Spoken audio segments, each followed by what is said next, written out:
Šis ritenis bija viss nokrāsots ar padomju radiatoru krāsu. Nevarēja pateikt, ka apakšā ir īstenībā diezgan labi saglabājušās pat līnijas, un viņš ir unikāls ar to, ka viņš ir bijis pilnībā niķelēts. Tās līnijas ir uzvilktas niķelim pa virsu. Vēl var salasīt GR Empress Original emblēmas, centra dekāla emblēmas paliekas, un priekšējā emblēma diezgan labi saglabātas. Unikāls sporta velosipēds. Domāts ar trekām, bet izskatās, ka ir braukts arī ārpus treka.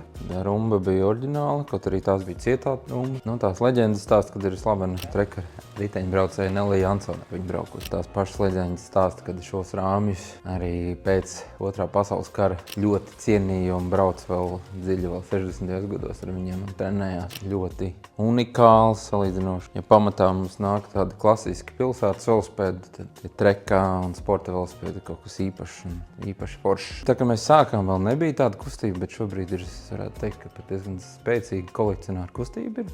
Un šajā gadījumā ir izdarīts ļoti daudz, jo ir saglabāts vēsturiskie elementi. Ir šīs vēsturisko līniju paliekas. Ritenis bija pilnībā pārkrāsots pelēks.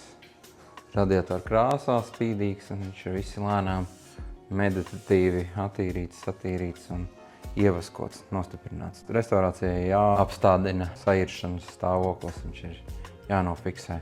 Tas šeit ir izdarīts, un tad atkarībā ir klienti, kam gribās un vajag viņiem to vēsturisko spīdumu atdarināt no jauna. Un ir cilvēkiem, kas novērtē un saprot tieši to, ka viņam ir tā vecā patina, ka viņš ir bišķi kaut kur nodrupis, bet tāpat laikā savākts, noturēts, un daudzi nesaprot, bet ir tā, ka šis nodrupušais, noskritušais, bet tā pašā laikā sapulētais, sapucētais un nostiprinātais savaskotais velosipēds ir daudz vērtīgāks nekā, ka viņš ir no jauna rekonstruēts un no jauna restaurēts. Šis vienmēr būs vērtīgāks, un arī no kaut kādas nosacītas investīciju puses šis pēc gadiem būs arī finansiāli vērtīgāks nekā sava veida kopija.